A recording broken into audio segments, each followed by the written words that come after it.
linear, or kind of logistic programming, on this particular research, support with the machine, for the radiotherapy, close we call it dose and denoising, and then of course on the dimensional reduction on the organ segmentation, and then clustering on the radiotherapy dose denoising and cancer diagnosis, and others like Q-learning for tumor segmentation and others.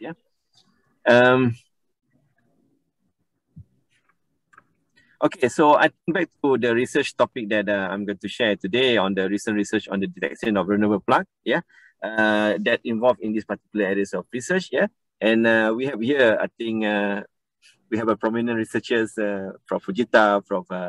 Enrique, and others collaborators from Technical University of Munich, and from Haradec Kralove University, and others. So these are the collaborators that are working with us very much, and of course we are very honored to be able to working with us, such people that involved in these areas of research. So I think this is the introduction part of the research that we have been working on related to the what we call as medical coronary artery disease, whereby this is the cause of death that is becoming prominent, apart from nowadays we have this COVID-19 as becoming something very prominent as well, and it's part of the what we call as pandemic that's happened.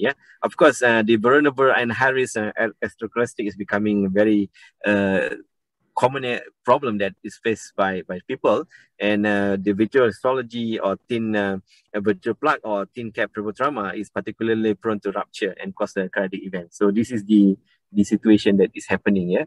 And as you can see, this is the overall, as the schematic diagram of this what we call as atherosclerosis disease progression, that involving the normal artery. You can see here the normal artery, and then fatty streak, and then aortic plaque, and then rupture thrombus. So how thick it's become if it is not being treated at the very least stage. So these are the main challenges that is happening to everyone.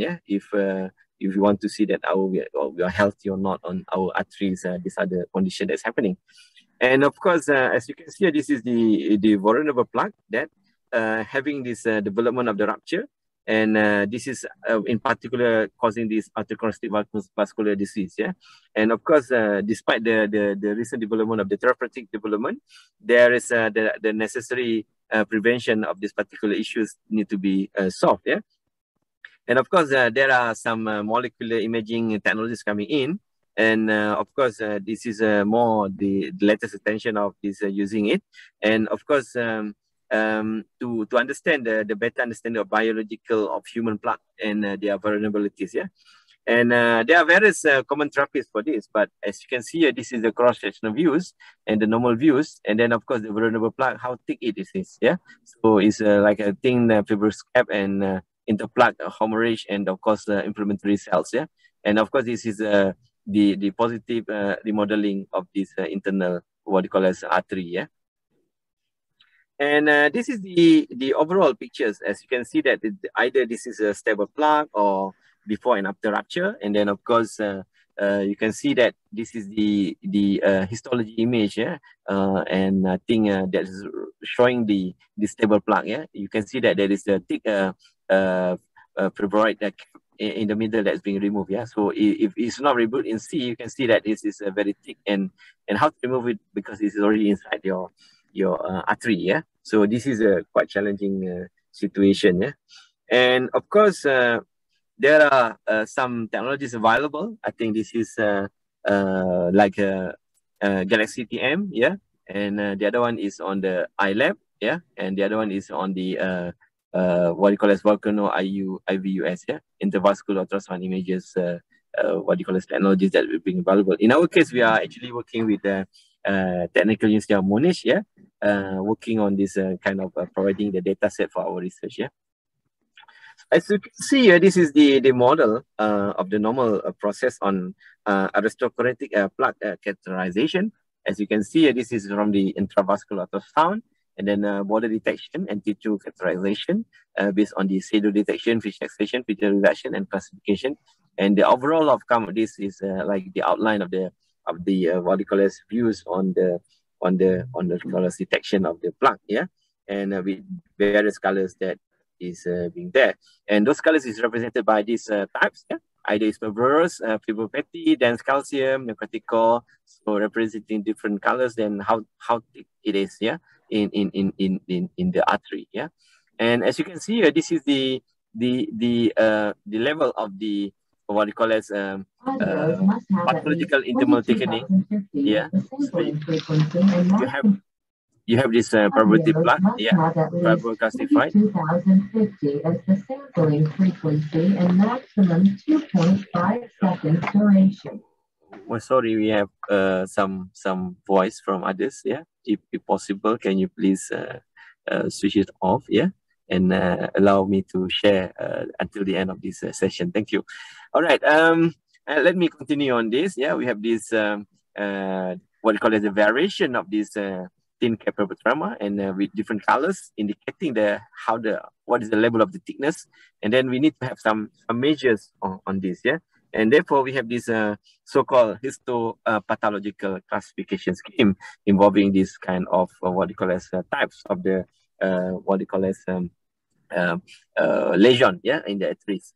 That you can see, this is a different colors that indicating the level of the thickness of it, yeah. And for the medical image application, we need to do some experimentation, facial extraction, exploration. I think this is quite normal to the researchers that familiar with these areas on the machine learning and of course the what we call as features selection, and of course the clustering, yeah, using k-means and others. And I think this is the systematic mapping from our papers. If you want to read further on this particular research, we have been publishing this in this paper on the systematic mapping on the vulnerable plaque, yeah. And we deliver, or we analyze this, and we wrote this as part of our contribution on these areas, yeah, that leads to this what we call as research.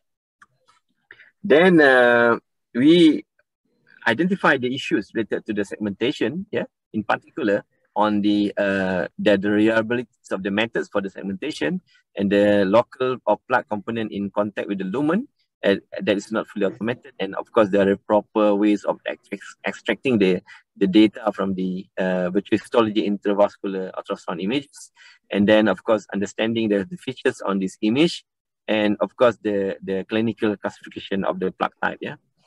And there's a question on this. We work on how actually those research is being exposed, and then we look on the numbers of questions on the segmentation part, on the necrotic core in the contact with the lumen borders, yeah, and then the extraction of the important features of the histology, intravascular ultrasound images, and then of the plaque type of classification. Then we identify based on the research identification on the different types of plaque, yeah. And then what kind of the clustering algorithm, and the assessing of the what you call as intravascular characteristic, lumen border tracing, and of course the significant features involving this particular process. And this is the overall, I think, the scoping, but I just skip this one. And we try to answer this a few questions that I said just now on the research question on the segmentation part, on the detection of the necrotic core, and then identifying the significant features from the virtual histology intravascular ultrasound images, and then of course identifying the classification scheme on this particular process, yeah. And I think this is the nomenclature of the keywords that we are using, like confluent necrotic core, yeah, close lumen tracing, confluent border tracing, and others, yeah. And of course, I think this is the what call as methods applied for the analyzing of the artery, yeah. So we can see here, this is like how do we define it? Like intimal medical thickening, IMT. So this is the intimal thickening. Selamat. And we have this pathological intimal thickening, PIT. So you can see that how this green colors surrounding this PIT, and we have this fibrotic plaque, yeah. So this is the concentration of the green colors around these areas, yeah. And of course we have this calcified fibrotrema, yeah, CAFA, yeah. So I think there are some red colors mixed with the green colors and things like that. So this is indicating the thickness of different kind of plaque inside the artery, yeah. All right, so this is the so-called challenges of the thin cap trauma detection. Yeah, so this is from the guide wires, the discontinuous artifact. This is from the Coswin ETL that showing the different types of artifact from different angles, yeah, of views, and you can see that it's not much you can see because of the variation of the colors that's being there. So we need to enhance it and see it in more clear pictures, yeah. So then there is because we just see the colors, so we need to have some scheme of the classification criteria. So this is very important. When we want to do the classification, we need to have this thing in place, yeah. So let's say fibrous. So how we define it? So it has really mainly fibrous tissue, and the confluent nucleatic core is less than 10%. Confluent nucleatic core is less than 10%, and fibrofatty plaque is less than 15%. So similar with the others definition of the lesion type, like fibro-classified, and pathological engineering thickening, and thickening tab, and then thin fibrotrauma and classified fibrotrauma. So these are the things that we classified accordingly, so that we can make a better evaluation of the results that we produce from the experiment. Okay, then we develop this kind of vulnerable index, yeah, to indicate that how much the what we call as the confluent nucleatic core, if it's more than 10% without any evidence of a fibrous cap, and the nucleatic core is less than 10%, then the vulnerability index is 1. And of course, we have this vulnerability index 2, 3, and 4, so indicating how vulnerable they are when we see that how the thickness of the what we call as plaque, yeah, inside the arteries, yeah, based on the different variation of colors. And as you can see, this is a confluent nucleatic core, yeah, that is existing in this variation, yeah, and then this is like non-confluent nucleatic core that leads to the pathological intimal thickening. So you see the varieties of the colors here, yeah, and how thick it is, and you see that the blood vessel that moving in is getting smaller and smaller, and is becoming a blockage to our artery, yeah. And you see that the indicators of the confluent nucleatic core, yeah, on the fibrotrauma. So this is the red colors is getting thick, yeah, yeah, indicating that it's becoming like a fibrotrauma's indication of this, yeah. And this is the image analysis from the Volcano software, yeah, that we use in this research. And of course, data collection, we use the in vivo images, yeah, with 587 images, yeah. And then, of course, we use this from our researchers from Taki, yeah. And I think this operational part of it. But this is the virtual histology and ultrasound images. So varieties of images that you can see here, and how thick it is, yeah. And then you see that this is like the surrounding of your artery is already nearly full, yeah. So how to remove it, yeah. So imagine this is already in our heart, and we don't see it unless we go for the cross-sectional views of it. So I think it's very challenging in a way, and nobody actually want to go and really check it. How is our heart condition now? Yeah. So when this getting thicker and thicker, then we can see that this is becoming obvious to us, and we start to have a less breath, and our energy is getting lower and lower and lower. It's not because of just only the pandemic, but I think this also not the factors that affecting it as well. So it's very interesting areas of research that we are exploring actually. And of course, this is the images with the open lumen on the virtual histology intravascular ultrasound images. So you can see that these open lumen borders, yeah. So how actually this open lumen can be seen in this variation of the images, yeah. And of course, in this image, we can see that the differences between what you call as the corresponding of the images, yeah, on what you call as ultrasound images. And of course, this is the image from the intravascular ultrasound, yeah. So is this how the detail it is with colors and without colors, yeah. And then we observe from the research, yeah, on the measures of the accuracy, precision recall, specificity and scores on the varieties of the evaluation, how good it is in identifying this type of research outcome, yeah. And then we do this segmentation process, applying the clustering, and then evaluating the process of optimizing it, and look at the potential of the hybrid model. And then we look at these issues on the clustering algorithm. That's quite common to us actually on the time to process and the sensitivities of the initialization of the clusters, and then the sensitivity to the noise, and then identifying the local optimas and merging of the two clusters. And then on the segmentation part, we look at the either is a semi-supervised or optimization model can be used on this particular problem, of the segmentation. And in this case, we approach the use of the so-called fuzzy C-means, and k-nearest neighbor has been adopted in this particular segmentation, what we call as modeling. And then we use this to combine with the different types of the supervised method to enhance the accuracy of the virtual histology intravascular image segmentation. So this is very much important step that we have been done, in our research. And then afterwards we continue with the what we call as using the k-means PSO model, to what we call as classified, and then either is the nucleotic core, the nucleotic core, and then with different varieties of the what we call as classification, so by having this k-means PSO for our identification.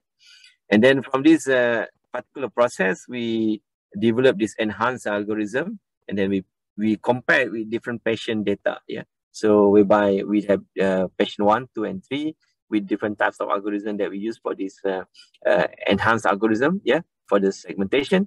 And then you can see that there's varieties of the results based on different what we call as classification algorithm here. For instance, like fuzzy C-means and support vector machine, for patient 1 is 0.97, and for patient 2 is 0.65, and for patient 5 is 0.92, And similarly, when you compare with the semi-supervised method, based on the patient 1 to 10, using the fuzzy C-means and KNN, fuzzy C-mean and minimum equalization distance, and fuzzy C-mean support with the machine.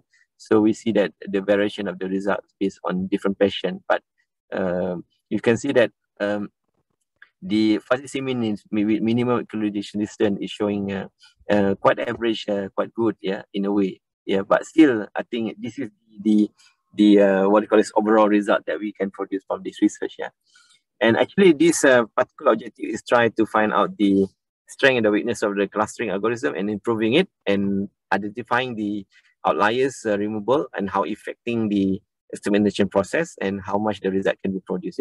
Then we develop this feature expression based on the Plaque component, and then from the texture features based on the confluent nucleotic cores and others, And we use also for this texture expression based on the local binary pattern and global binary pattern, and then minimum run length model.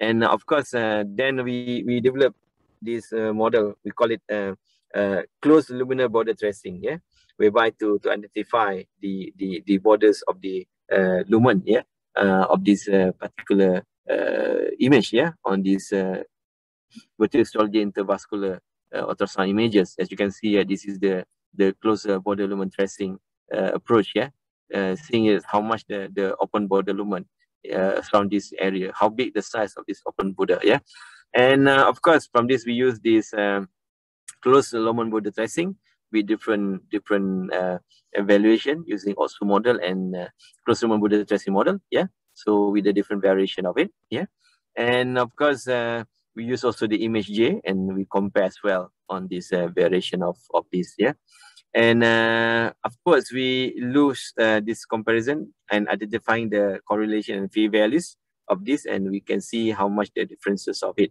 in this particular evaluation. And then from there, we use this image J also and CLBT, closed lumen border tracing. We can see that the differences of the detection, how much closeness of the detection. In this case, also shows quite good results in a way of detecting the borders of the lumen, And this is the Oman border tracing algorithm, and showing how much the closeness of these what we call as views. And then from this analysis, we found that we are proposing these two models, that we work on it. And of course, this model very much informing the algorithm for the lumen border tracing and extracting the nucleotic core confluent border tracing. And of course, the other one is on the validation using this OSU method, and of course images software. So for the detail of this, you can read from this paper that we have written on this publication. Yeah, if you wish to know further on this. Yeah. All right. Extracting the umbilical cord. This is the phase 3, and then you can see that this is the confluent nuclear thoughts to detect the. As I mentioned in the early stage of my presentation, we were showing that the red colors indicating how much the thickness and the most difficult part of the things to be removed. Yeah, and of course, this is the variation of the colors indicating what is actually in the what you call it in the artery. Yeah, so this is a percentage of each of it. Yeah, on this particular region. Yeah, 9.17. The red colors of these areas. Yeah, and of course, it is showing the different values of the detection. Yeah. And you can see that the level of the distribution of these red colors, yeah, across the what you call as the arteries, yeah. And this is confluent nuclear core. So this is the what you call as the detection of this particular core. Yeah, you see this is for the white colors, yeah, white colors around this what you call as borders. And this is a nucleic core layering algorithm. So this is the identification of the region of interest based on this layering of the algorithm, and you can see that this is the differences of the detection. Yeah, and of course we have this plaque burden assessment. This is another model that identifying the plaque burden on this particular model. You can see that this is a plaque, how big the plaque is. Yeah, in the surrounding areas. Yeah, and then how much the burden that being carried out for the overall what you call as image that you can see in the cross-sectional region. And of course, this is based on the variation of the component features of the plaque. Yeah, you can see the variation of it. Yeah, on this plaque burden on different segmentation. Yeah, and then we do this data set labeling. Yeah, so how much it is. And if this indication is about this and it's becoming like a pathological internal thickening, yeah, and if this percentage on this particular colors representing this particular region, yeah, so you can see that with these particular colors, yeah, so 49% is in this case is gray, then it's becoming like thin capillary trauma and others, yeah. And then the phase 3, we use these intravascular ultrasound images, and then with the local binary representation, global representation, and run length, and then we use this feature selection model. And then of course this is the what you call as a model that we use for the feature extraction process. Yeah, and the thing that we have been working on in this part is identifying the algorithm that can extract the virtual histology intravascular ultrasound images and extracting the text features, and of course that's labeling. And this can be found in this paper that we have written, yeah, on the automatic plaque segmentation based on the hybrid fuzzy clustering and k-nearest neighbor sound images. Yeah, so these are the work that we have been working on. And then we work very much on the classification and validation. Yeah, so we use this single classifier, multiple classifier, and of course we use also this so-called ensemble classifier for the classification and validation. So in this case, we use these multiple binary classes, yeah, and involving this pathological internal thickening, fibrotic plaque, yeah, and of course we have this fibrotic calcified, yeah, and of course for the binary class we use the thin cap trauma, and then of course we have this non-thin cap trauma for the binary class, yeah. And from there we use this evaluation, and from this we have been using this detection on the training and testing, yeah, of the pathological internal thickening, yeah, and then it shows the variation of this what you call as training and testing, yeah.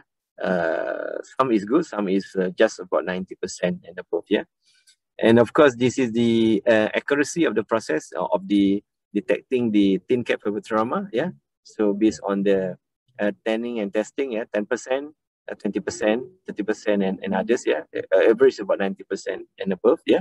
And of course, with the calcified thin cap trauma for testing and training, so we use this and we have this average of the classification results, yeah. And when we combine these three, into one, then we can see that this is the variation of this. You can see that 50% based on this evaluation, more than 98% of the classification results, And then we use this feature subset, connecting on these features, And there's FS1, feature set 1 is 17, and then feature set 2 is 15, feature set 3 is 11, and feature set 4 is 5, And then these are the feature set that is being established.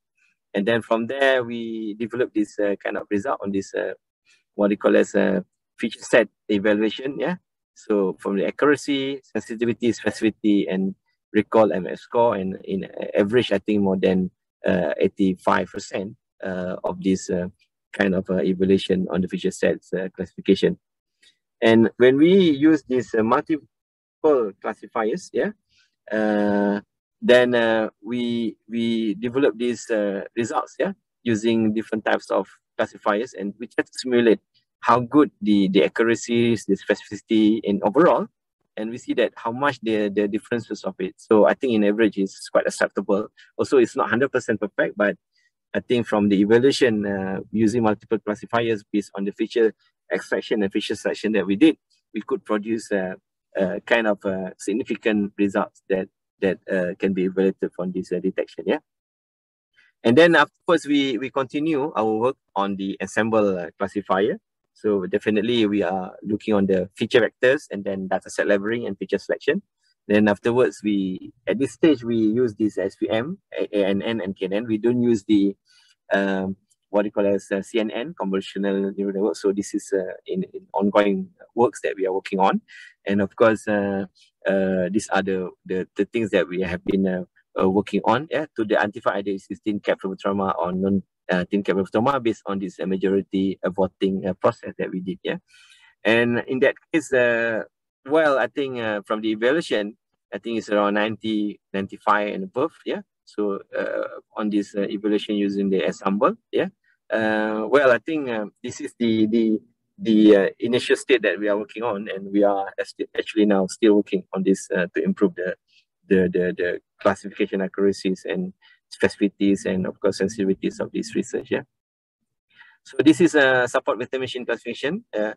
Whenever you plug with the local binary pattern, you can see that variation of it, and then different types of classification results. And then this is with the support vector machine. We plug with the global local binary pattern, and then this is the variation of this, using PCA, with the global, and we call it extended or plug plus global what we call as a process. These are the results that we have on this. All right.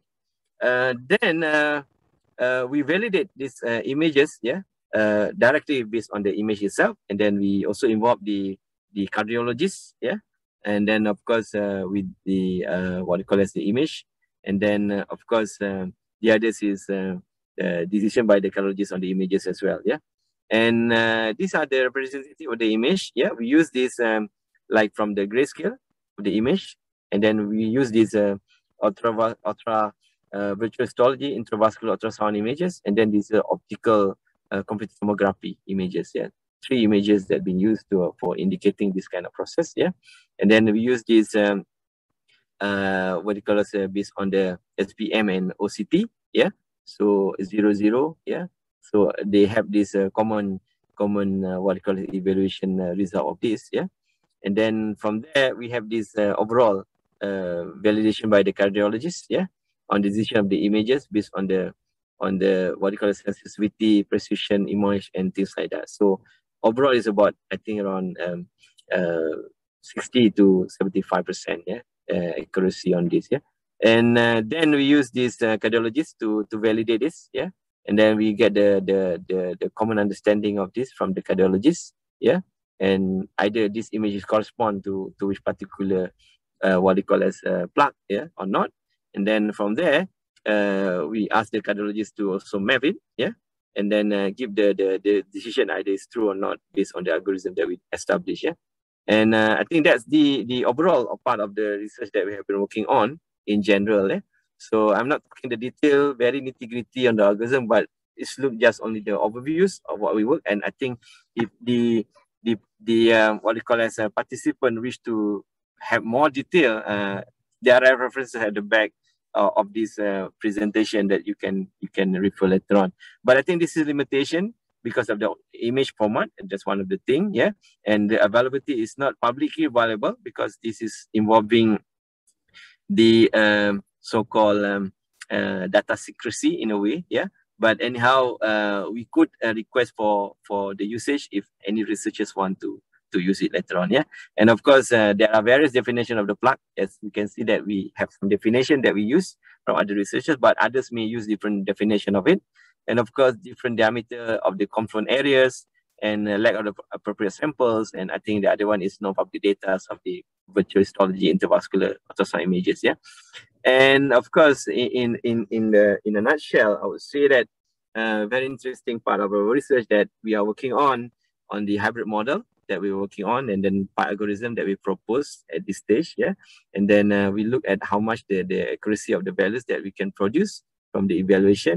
And then we also look at the OCT images. Are they actually used for the thin cap purpura detection, and then to measure the thickness of the fibrous cap, yeah. So these are the challenges, yeah. And I would say that the AI in healthcare is very important. It is now becoming very, very important to all of us, yeah. And of course, then this becoming like we need to have a kind of precision medicine. Yeah, so this is another element of the things that we are working forward on this with the medical expert in this area, yeah. And of course, the efforts of providing diagnosis and treatment recommendation is proven very, very challenging, yeah. Even like now, when we have this pandemic detection, yeah, COVID-19, things like that. So the false rate is quite high in a way, yeah. And of course, even now we have the third boosters for the pandemic, vaccination in a way. Yeah, of course, given the rapid advances of the AI, yeah, in imaging analysis, it seems that most radiology and pathology images will be examined at some point found by the machine. So we need more accurate machine to really give a fast detection rate for this kind of thing, yeah. And I think these are the challenges that need to be overcome, and we look forward for more feedback, yeah, on this kind of research. And of course, these are some research publication that have been published that you can refer later on this, yeah. I think Prof. Fujita, I think that's I still have time. Perhaps I'm not beyond the time limit that being shared by the organizer. Thank you very much. Thank you so much. Well, Professor Ali, you have a good presentation, good work. There are a lot of questions, I think, especially from my side. Maybe we will have time to talk about it. But I give the privilege to the people who would like to give some comment or question on your presentation. Is there any comment? Yes? Yes, Hi, I have Professor, some questions. how are you? Please, I am fine, thank you. Thank you, Professor Fujita. Thank you, Professor Selamat. I am very glad to be among you today. Indeed, these pieces of work aroused my curiosity, at least, and I was about to ask 3 questions, but I will make do with just 2 because Professor Selamat has almost answered my 3rd question, which is the use of CNNs to detect these source of anomalies. My first question is, are your pieces of work integrated in a larger system where a further decision could be made regarding the medical step that should be taken, like, for example, a surgery or something of the kind? My second question, or let's call it a proposition regarding the feature selections, I think that genetic algorithms could help here to reduce the number of features that are involved here. And I would like to sound you about the use of genetic algorithms, and do you think that that could help in such a situation? Thank you very much for your gorgeous work. Thank you very much, Jawhar. I think, Dr. Jawhar, for your question. I think it's very interesting. Your first question about the integrating of this particular problem into a larger system. That's very interesting. We are actually working with our colleague Arash Taki at the Technical University of Munich. That actually providing us with data set from the vocal learner software. So basically, this algorithm is actually incorporated into the works that being ongoing in this kind of research. And I hope that that's answered the question. Either it's being used for the surgery or not, but we still need to have the cardiologist to verify this type of thing. We cannot just solely depending on the software. Software, it is there to detect accurate, but cardiologists will also give the second opinion to validate it, and then afterwards the medical doctor will take those opinion into their conclusion. So that's the first part. And I think for your second part, it's very interesting to use a genetic algorithm to reduce the numbers of features. I definitely agree with you, but in our research at this moment, we have not yet applied on the genetic algorithm. But I think definitely it can be used, because I think it's a part of the optimization problem, and is very good as well on this particular classification process. Thank you. I hope that I answered your question. Yes, fully. Thank you very much. Thank you. Is there any other question?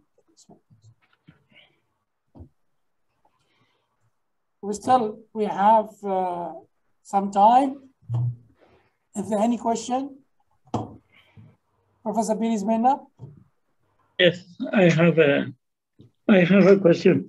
Thank you very much, Professor Selamat. It was very interesting, your talk.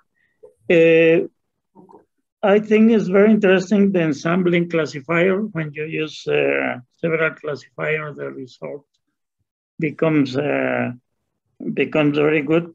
In this case, the feature extraction for each classifier is different, or are the same for all of them? Okay, the features selection of each of the classifier. That's your question, is it? Yes. For example, you showed some slide in which you use the neural network, support vector machine, and KNN, I think. In this case, all classifiers use the same features, or each classifier use its own feature? In this case, we are using the same features. We don't use the different features because we want to see the standardization of the results, because this is the first stage. And then we fine tune it. If the result is not that good, then we refine tune that the features, how actually it can make a better classification results. Okay, thank you very much. Thank you. Is there any question? Else? Comment?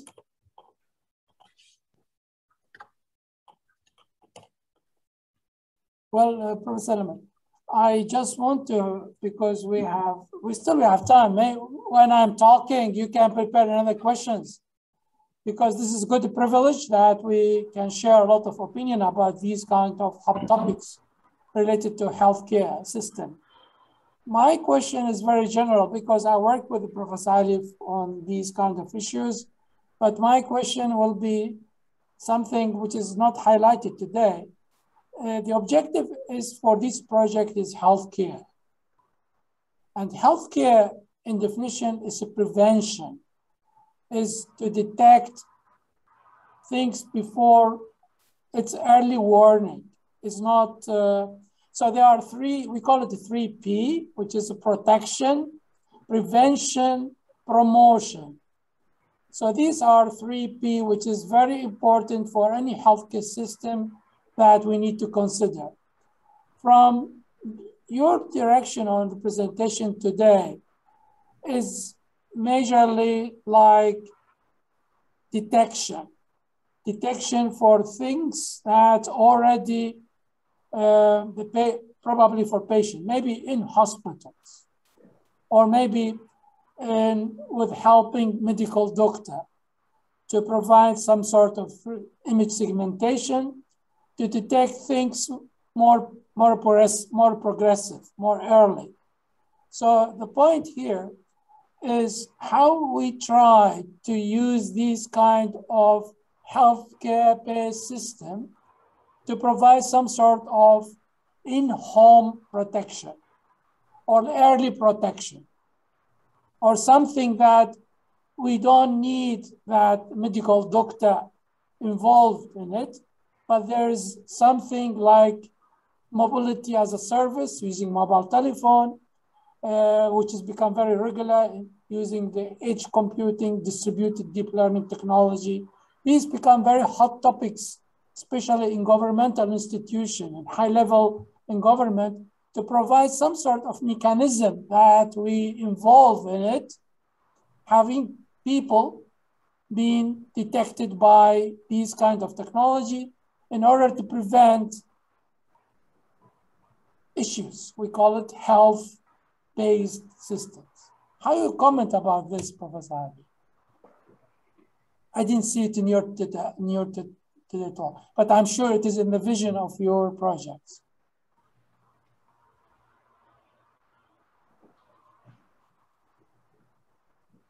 Please close your microphone, professors. Yeah, all right. Okay. Sorry. Okay.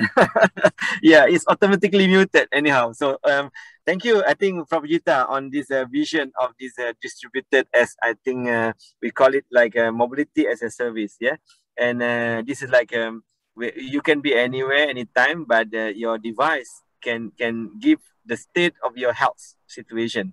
So this is part of the research now we are developing on identifying the wellness of the people, and of course, especially like people that stay alone at home. Yeah, and I think this is very much important for us to have a kind of edge computing, and this is very important topic now for us to work on. Yeah, apart from the existing algorithm that we have been developing now, encompassing, I think this is large scale. As I show you in my early what do you call as a slide, we talk about the three parts of the areas of the medical health informatics. Yeah, whereby we were talking about the so-called the process that involve on the areas related to the what you call as the detection of the images, yeah, and then we talk about the so-called this is the preclinical, I think, the one that we discussed, yeah, on the finding the problem and then identifying the data. I think this is what we are doing now, yeah, and then the second part is what you call the procedure of identifying or using the AI, yeah, for the clinical use, yeah. So we need also to have some clinical trial, yeah, and this is very much important elements in this particular research, yeah, and to find the difficulties in the practical use, yeah, and then of course improve the AI, yeah, artificial intelligence program, and then afterwards we optimize. I think that's the stages involved, and then now we move toward the next step is to widely used in the clinical practice, how to make it widely used on this particular solution, yeah, and then these are the things that we have to look at, and those becoming like the clinical application of AI for this medical informatics. Then afterwards, that's becoming like the what we call as health as a service, yeah, and then we call it mobile health as a service, and then from there, the evolving of this particular thing, we need to have the construction of public big data, yeah. So this is the overall vision of it, and then we need to have the process of maintaining the database regularly, yeah, on those particular patient information, and has to be detected through the edge computing and smartphone and things like that, based on the sensors that being implanted in the smartphone, or it can be others kind of device, yeah, at home. And then there is also a need to use the blockchain technology to collect the data, yeah, and then of course to integrate the data from the various region and various databases. So because we need to have a comprehensive kind of solution, yeah, and then we try to develop this ecosystem in a way that it has been able to support, yeah, what you call it, health as a service to the what you call as people. And I think this is very much the encompassing process that now is ongoing. And more importantly, now because of the pandemic, people cannot just simply entering any places at any point in time. So they had to have a pre what you call diagnosed in early stage, and when they becoming really critical, really need to be attended by the medical doctor in person, then the medical doctor will come. Otherwise, it has to be remotely supervised. And I think this is very much areas that people are now working on, not only in certain region, but now becoming a global situation that we can work together in establishing this particular solution. So I think that's my short probably answers to you. Thank you so much for the comments. Well, I think it's the time. Thank you so much again. We have provided you with the certificate. Oh, thank you. Well, I think we can do it. It is not apparent because you have a background. Yes. Yeah. Now we can see the certificate. Yeah. So this is what we will send it to you, but this is only the paper. We send you the very nice frame by post, or when I see you, I give it to you. I prefer when I see you. Yeah, we can see each other. Yeah, so next year, probably after this pandemic getting better. So I think that's very good. Thank you so much. Place so here. I would like, I will close the keynote, and thank you very much for everybody. I would like to take a photo together. So I wish that you have the camera on, and so that we take all together. So Professor Saki is with me here sitting together, and I see not everybody on the camera. Nguyen, maybe people put on the camera on, they go to drink coffee. Anyway, so say with cheese. Yeah, cheese. Yeah. Cheese. Thank you so much again. So appreciated. Professor Selamat, thank you so much again.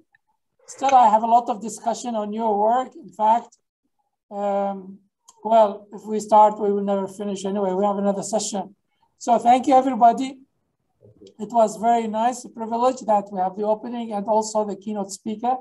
And we wish you that you enjoy the other sessions. We have session A and B and C, and started from now on.